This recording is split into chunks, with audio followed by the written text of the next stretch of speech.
네, 이번에는 시장의 판을 읽어보는 시간, 판을 읽어라. 오늘의 시간에는 유한탄증권 글로벌 자산배분 유동원 본부장 모시고 시장 이야기 나눠보겠습니다. 본부장님 어서 오십시오. 안녕하십니까? 네, 반갑습니다. 네.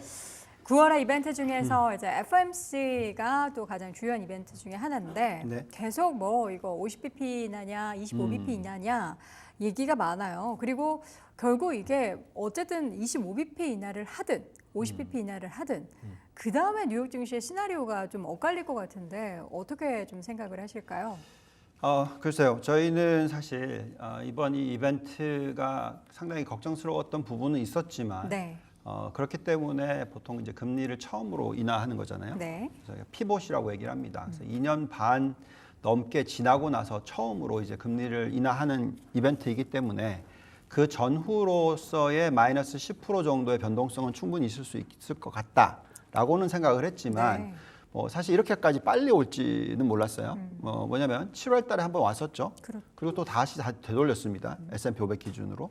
그리고 또 다시 한번 좀 내리고 있어요. 그래서 저희는 이미 이 금리 인하에 대한 어떤 변동성은 시장에 반영이 된 게 아닌가라는 생각이 들고요. 실질적으로 이벤트가 일어나고 나면 이제 그거 가지고의 어떤 이 투자 성향은 바뀔 거 아닌가라고 생각을 하고 있습니다. 물론 지금 이 페드와치를 한번 보시면은요, 금리를 이번에 0.25%만 내릴 거다라고 좀 예측은 되고 있지만 중요한 부분은 이제 그 다음 달이죠.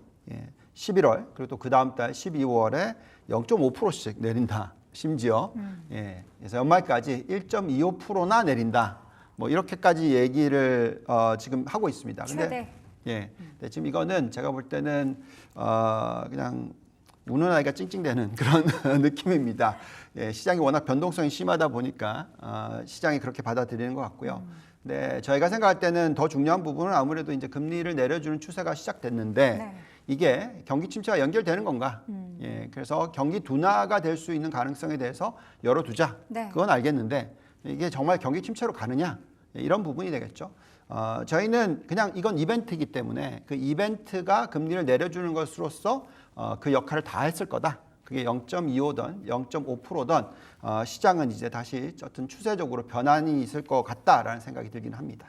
사실 이제 고 인하를 하고 나서 연준 의장인 파월의 입에서 어떤 얘기가 나오는지가 가장 중요하죠. 지금까지의 금리 인하는 우리가 경기가 꺾여서 인하하는 것이 아니라 우리가 생각했었던 그 물가에 대한 데이터가 안정화됐기 때문에 금리를 인하하는 거다 쪽으로 생각을 했는데 최근에 나왔던 고용 데이터를 보고서 시장은 바짝 얼어붙어가지고 경기 침체야. 그러면 이제 금리 인하도 고용 때문에 경기 침체, 그래서 인하하는 거야? 쪽을 해석할 수 있는데 여기에 또 파월의 자기 경기는 여전히 견조하다. 이렇게 되면은 또 시장의 반전이 또 나타날 수 있을 거라는 기대감도 좀 생겨요. 네, 그러게요. 저 시장 보시면 사실 매크로가 별로 중요하지 않았던 지난 1년이었거든요. 네.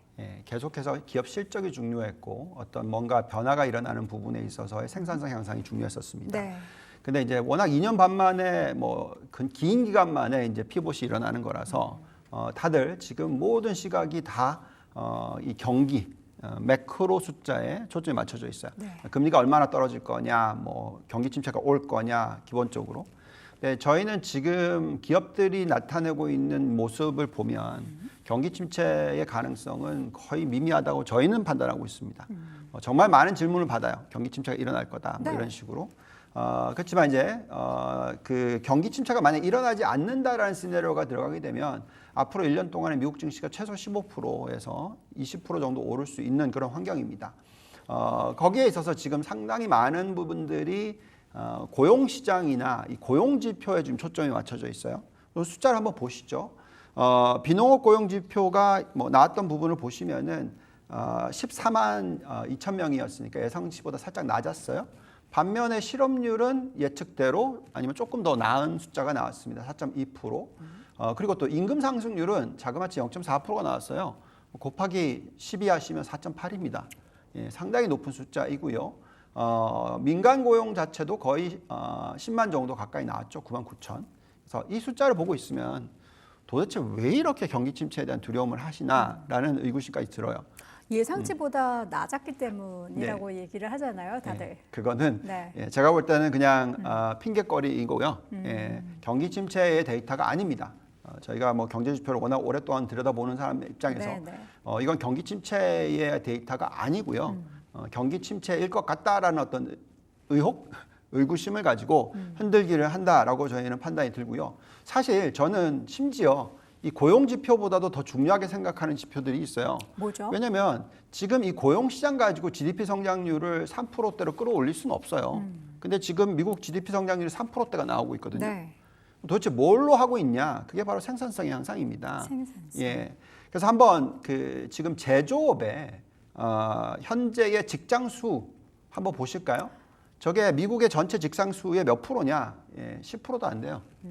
그래서 사실 화요일 날 빠뜨리기 시작했잖아요. 네. 뭐가 빠뜨렸죠? 제조업 PMI. PMI. 네. 제조업 네. PMI. 그렇죠. 근데 제조업이 미국 경제에 미치는 영향이 그렇게 크지 10%. 않아요. 10%도 안 돼요. 솔직히 말씀드리면.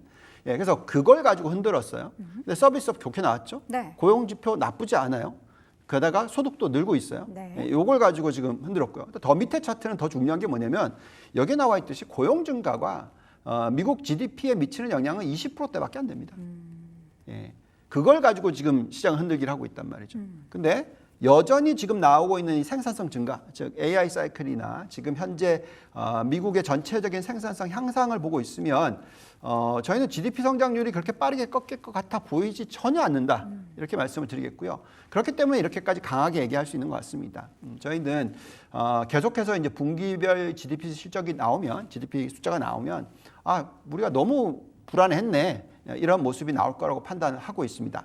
자, 그런 가운데서 꼭 하나 보여드리고 싶은 차트가 있어요. 네. 이게 뭐냐면 은행권의 지금 여신 증가율입니다. 예, 이게 왜 중요하냐면요. 이 차트가 파란색을 보시면 저게 굉장히 많이 빠질 때죠. 네. 급격하게 빠질 때는 경기 침체가 옵니다. 우리가 장단기금리차 역전 현상이 지금 해소됐다. 10년 마이너스 2년짜리가 그러면서 이제 곧 경기 침체 온다. 이렇게 막 얘기하시잖아요. 근데 저희 같이 직접적으로 은행을 들여다보고 분석하는 사람들 입장에서는 그거 아무 이유 없다. 예, 그걸 보는 게 아니라 결국 그렇게 됐기 때문에 언제 대출이 주냐 이 경기 침체와 연결됩니다. 네. 근데 지금 보시면 시나리오상 계속해서 늘고 있어요. 그러니까 느는 구간에 또 앞으로 10%대까지 늘 수 있는 구간에서 경기 침체가 찾아올 확률은 낮다라고 말씀을 드릴게요. 네. 사실 예전 같았으면은 그 인근 상승률이 올라가면은 이거 다시 또 인플레이션을 촉발하는 게 아니야? 라면서 좀 우려했던 데이터인데 이게 시기마다 데이터를 어떻게 해석하느냐는 참 다른 것 같은데 지금 상황에서는 너무 좀 과도하게 경기 침체 쪽으로 해석하려는 그런 시각들이 좀 팽배한 것 같습니다. 자, 그러면 이제 앞으로의 전략에 대해서 하나하나 좀 짚어보도록 하겠습니다. 네.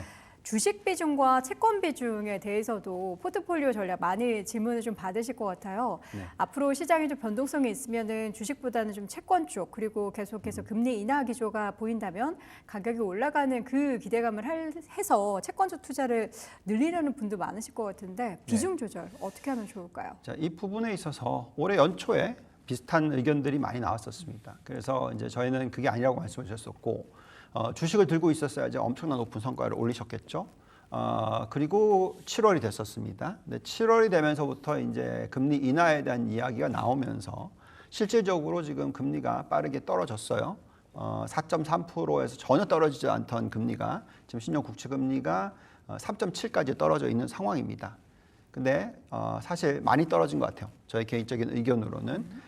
인플레이션 전체 숫자와 또 고용 지표와 여러 가지 부분을 놓고 봤었을 때 저희는 빠르게 이 미 연준이 금리를 내려줄 필요가 없다라고 생각합니다. 네.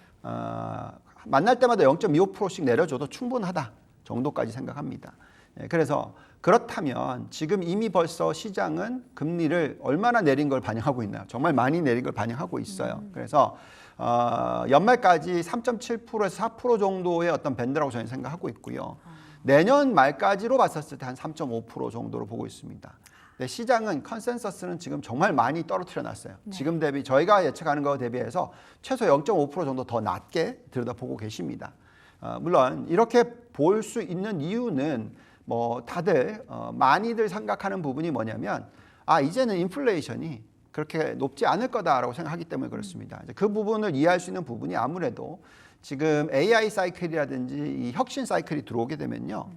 생산성이 높아지면서 우리가 흔히 얘기하는 인플레이션을 자극하는 요소가 줄어들어요. 요즘 보시면은 대기업들, 특히 미국 빅테크들 사람 막 자르잖아요. 그렇죠. 그런 모습인 거죠. 그래서 GDP 성장률이 드디어 고용보다는 훨씬 다른 부분들이 끌고 간다게 되면 인플레이션 낮춰주는 효과를 가지고 옵니다. 그래서 금리를 얼마든지 내려준다라는 얘기거든요. 이거 정말 좋은 모습이죠. 그래서 저희가 판단할 때는 여전히 주식 비중을 80% 들고 가는 게 맞다라고 말씀을 드리고 있고요.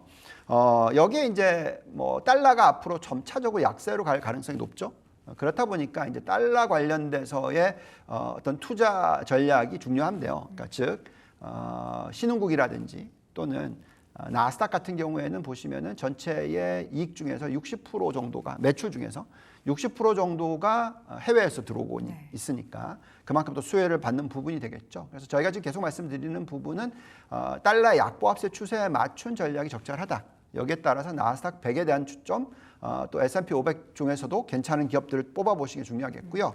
뭐 더 자세한 부분에 있어서는 다음 질문에서 들여다보도록 하겠습니다. 네, 자세한 내용 하면은 이제 반도체 얘기를 안 할 수가 없습니다. 우리가 이제 전체 사실 포트 비중에서 반도체 비중이 엄청나게 많은 투자자분들이 많은데 최근에는 이제 뭐 반도체 쇼크라는 헤드라인이 나올 정도로 엄청나게 주가가 하락을 했습니다.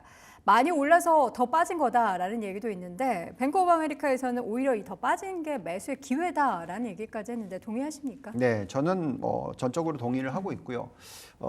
지금 현재의 이 혁신 사이클에 있어서 계속 말씀을 드리지만 한 30% 왔으면 많이 왔다라고 생각을 하고 있습니다. 그래서 뭐 바로 0부터 30 땡겼으니까 지금은 저희는 조정이다라고 생각하는 거지 쉬어가는 어떤 조정 정도 숨고르기 상황이다라고 하는데 근데 숨고르기가 좀 반도체에서는 좀 세게 들어왔죠. 왜냐하면 미국계 대표 투자은행이 뭐 피크아웃 얘기하면서 반도체 사이클이나 이 하드웨어 사이클에 대해서 두려움이 좀 생기긴 했어요. 또 지난 주말에 나왔던 데이터 보니까 뭐 챗GPT 이용자 수가 2억 명에서 갑자기 막 뭐 5분의 1로 줄었다 하더라. 뭐 이런 식으로 얘기를 하면서 도대체 누가 쓰냐 AI 뭐 이런 식으로 또 얘기를 하십니다. 누가 쓰냐면요 빅테크들이 씁니다. 투자하는 애들이 씁니다. 기업 자체적으로 많이 쓰죠. 엄청나게 지금 쓰고 있기 때문에 결국은 소비자도 쓰게 돼 있습니다. 저는 그 사이클에 있어서 이제 한 30% 왔다고 생각하고요. 그렇다 보니까 지금 저희는 IT 업종에 대한 비중을 안 들고 가는 전략은 안 되고요. 여전히 저희는 한 60% 정도를 들고 가야 되는 전략을 얘기를 하고 있고요. 또 지금 현재 사이클로 보면은 저희는 과거에 인터넷 사이클로 비교했었을 때 97년에서 99년 요 사이 정도 아직까지 한참 더 이 AI를 쓰는 사람들이 늘어야 된다라는 말씀을 드리겠고요. 이제 막 초창기다. 성장기에 이제 접어들기 시작했다 정도로 판단을 하고 있습니다. 그래서 또 다음 페이지를 넘겨주시면은 지금이 이 닷컴 버블로 갈 때의 5년 이 과정으로 생각한다면 한 중간도 안 왔다 정도 생각하고 있고요. 그래서 2000년하고 자꾸 많이들 비교하시면서 이게 큰 위기에 오는 거 아니냐 걱정을 하시는데 그렇게 보기에는 지금 AI 서버의 전체 서버 비중이 겨우 14%밖에 되지 않아서 아직까지는 여전히 하드웨어 투자를 좀 많이 해야 된다라고 말씀을 드리겠습니다. 지금 뭐 챗GPT 아까 말씀을 드렸었는데 지금 한 2억 명 정도 쓰고 있다라는 것은 그 숫자가 침투율로 계산하면 다음 페이지 넘겨주시면 약 한 2.4% 정도 되니까 아까 인터넷 사이클로 놓고 봤었을 때 97년 정도 됩니다. 그래서 아직까지는 하드웨어도 투자를 해야 되고요. 그렇지만 하드웨어뿐만이 아니라 소프트웨어로 넘어가는 속도가 이번 AI 사이클은 인터넷 사이클보다 속도가 한 3배 정도 될 수도 있다. 최소 2배에서 3배 정도. 그렇기 때문에 훨씬 좀 빠르게 넘어갈 수가 있습니다. 그래서 종목 선별에 굉장히 좀 조심하면서 투자를 하시는 게 중요하지 않을까 생각이 들긴 합니다. 종목 선별은 결국에는 다시 한번 AI 모멘텀을 받을 수 있는 종목은 추가적으로도 상승할 만한 여력이 있기 때문에 좀 끌고 가야 한다. 그럼 앞서서 잠깐 저희가 비중 이야기를 했을 때 종목 중에서는 주식 비중 내에서 테크 종목들의 비중은 여전히 좀 높겠네요. 네, 저희는 60% 얘기를 하고 있고요.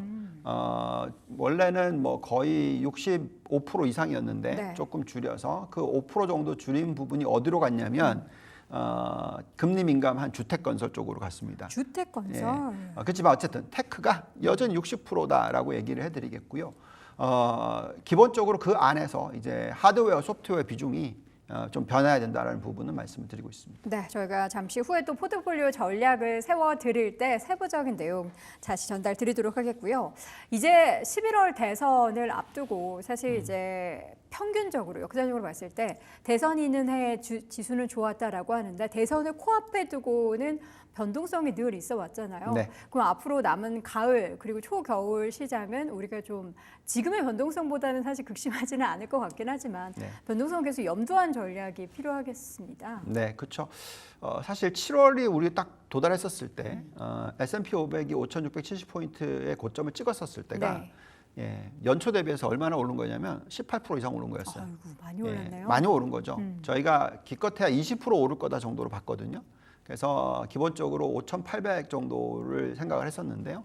너무 많이 올랐었기 때문에 네. 뭐 거의 5개월 넘게 남은 기간에서 6개월 정도가 남은 기간에서 변동성이 있을 수밖에 없다라고 말씀을 드리겠고요. 지금 올라와 있는 이 차트는 뭐냐면 공화당이 당선됐을 때 15.3% 정도의 상승률을 보여준다라는 거거든요.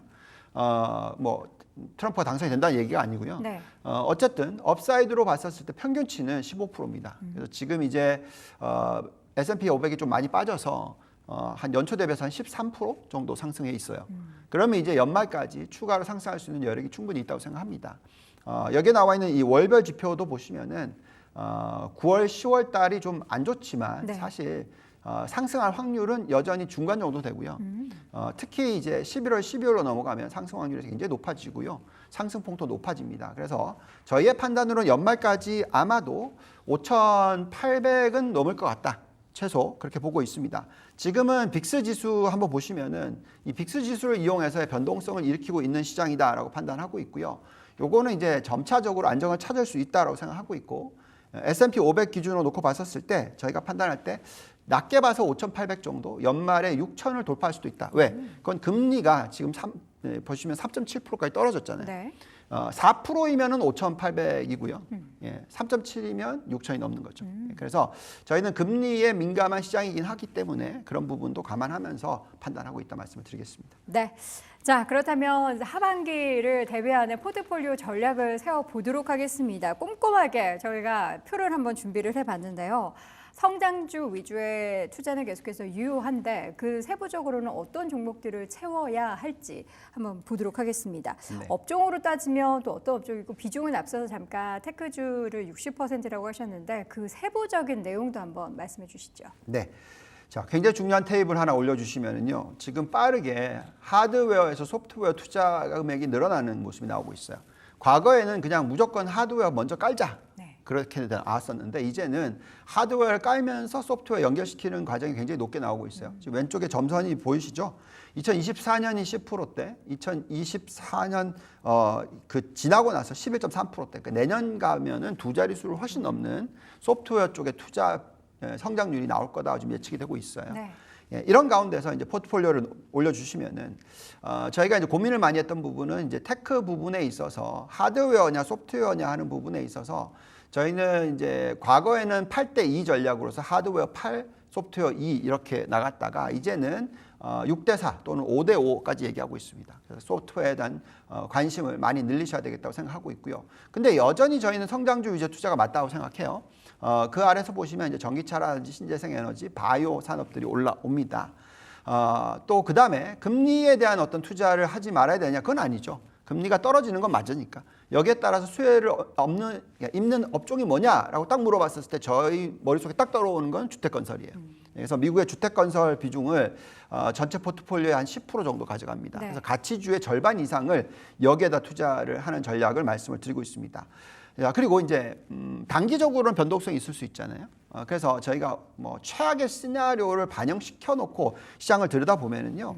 저희는 아무리 지금 추가적인 하락이 일어날 수 있다 하더라도 변동성 자체가 얼마나 될까 했었을 때 아주 낮은 한 자릿수, 예, 마이너스 1%, 2% 정도의 어떤 그 변동성이 남아 있다 정도로 생각합니다. 그래서 지금 이 상황에서는 리스크 리워드, 그러니까 위험 대비해서의 성과를 생각했었을 때 충분히 투자를 늘릴 만한 그런 타이밍이지 않을까라는 생각이 듭니다. 네, 알겠습니다.